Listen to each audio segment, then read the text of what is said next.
नमस्कार मित्रों, स्वागत है आपका उड़ान हिस्ट्री राजस्थान यूट्यूब चैनल पर।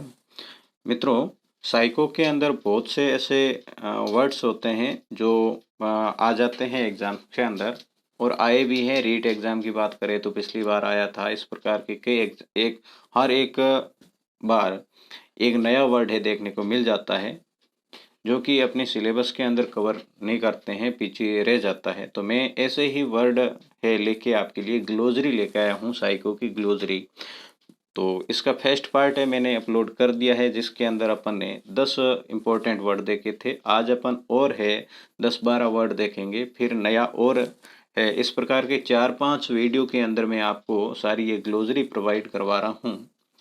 तो पहला अपन इसमें देखेंगे इसके फोल्डिंग, ठीक है ना। बहुत ही इंपॉर्टेंट वर्ड है इसके फोल्डिंग क्या होता है।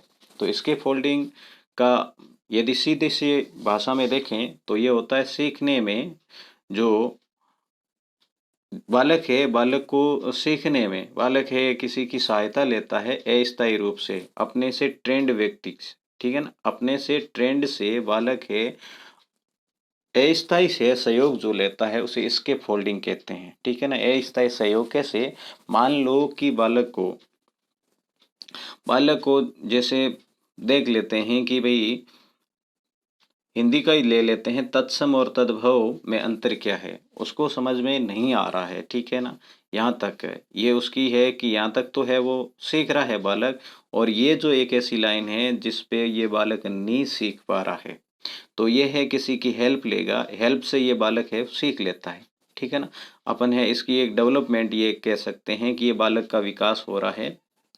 तो बालक के विकास में जैसे यहाँ तक है बालक बिना किसी की सहायता से सीख लेता है, तो ये तो हो जाएगी उसकी जेडपीडी। इसके अंदर जेडपीडी देखा दे रखा है, वैसे जेडपीडी अपन अलग से वर्ड देखेंगे।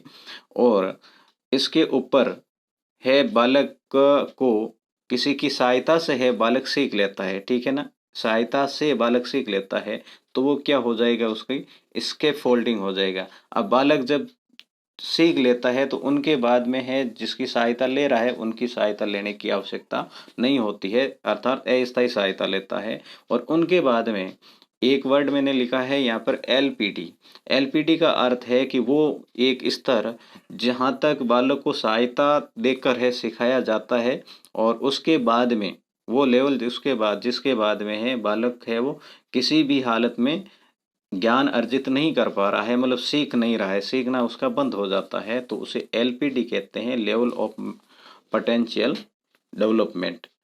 तो जो इसके फोल्डिंग होता है संवाद के माध्यम में सहायता के स्तर में परिवर्तन करने वाली जो तकनीक होती है, मतलब सीधी सीधी भाषा में मैंने कह दिया, किसी की बालक को है अपने ज्ञान मतलब कहीं भी है वो सीखना उसका बंद हो जाता है, ज्ञान अर्जित नहीं कर पा रहा है, तो किसी की सहायता से यदि वो सीख लेता है तो उसे स्केप फोल्डिंग कहते हैं, जो कि अस्थायी सहायता होती है। जो स्केप फोल्डिंग है वो जेडपीडी से ऊपर व एलपीडी के बीच की जाती है, ठीक है ना। स्केप फोल्डिंग है इन दोनों के बीच दी जाती है। जैसे ये जेडपीडी है, बिना सहायता से बालक यहाँ तक सीख गया, और ये एलपीडी है, इसके ऊपर है बालक सहायता से भी नहीं सीख रहा है, तो इनके बीच में जो भी सहायता दी जाती है उसे स्केप फोल्डिंग कहते हैं, ठीक है। अब ये देखते रहते हैं बुलीमिया। बुलीमिया क्या होता है, तो मोटा दिखने की इच्छा या ज़्यादा खाना।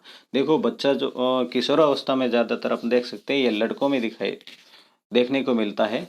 लड़का जब होता है तो लड़का हमेशा हष्ट पुष्ट और इम्प्रेस करने के लिए, अपने आप को बलिष्ठ दिखने के लिए ज़्यादा खाना खाता है, और वो अपने आप को मजबूत दिखाना चाहता है। तो इस स्थिति को है वो बुलीमिया कहते हैं। इसी का उल्टा है एलोक्सा नर्वोसा। एलोक्सा नर्वोसा क्या होता है, ये लड़कियों में देखने को मिल सकता है, पतला होने की इच्छा। जैसे लड़के हैं अपने आप को स्लिम है प्रेजेंट करना चाहती है, जिस कारण है वो अपना खाना है वो कम कर देती है, इसे एलोक्सा नर्वोसा कहते हैं। फिर अपन बात करते हैं टेक्सिकल की। टेक्सिकल क्या है, तो टेक्सिकल है पुरुष की यौन ग्रंथि है। पुरुष की यौन ग्रंथि का नाम क्या है, टेक्सिकल है। और ये जो हार्मोन सर्जित करती है उस हार्मोन का नाम क्या है, टेक्सिकल जो ग्रंथि है कौन सा हार्मोन सर्जित करती है, तो टेस्टोस्टेरोन और एंड्रोस्ट्रोन, ठीक है ना, टेस्टोस्टेरोन और एंड्रोस्ट्रोन। उसके बाद में अपन देखते हैं ओवरी।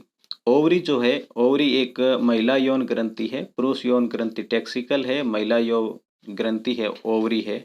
और ओवरी है कौन सा हार्मोन सृजित करती है, तो एस्ट्रोजेंस और प्रोजेस्टेरोन, ठीक है ना, ये हार्मोन है सर्जित करती है। अब अपन बात कर लेते हैं स्कीमा। स्कीमा क्या है, तो स्कीमा व्यक्ति या वस्तु के प्रति व्यवहार का जो ढंग या तरीका जो होता है उसे स्कीमा कहते हैं। दृष्टिकोण कह सकते हैं, स्कीमा का अर्थ क्या है, दृष्टिकोण। व्यक्ति या वस्तु के प्रति व्यवहार का जो ढंग या तरीका होता है उसे स्कीमा कहते हैं। स्कीमा एक बौद्धिक संरचना है, ये ध्यान रखोगे।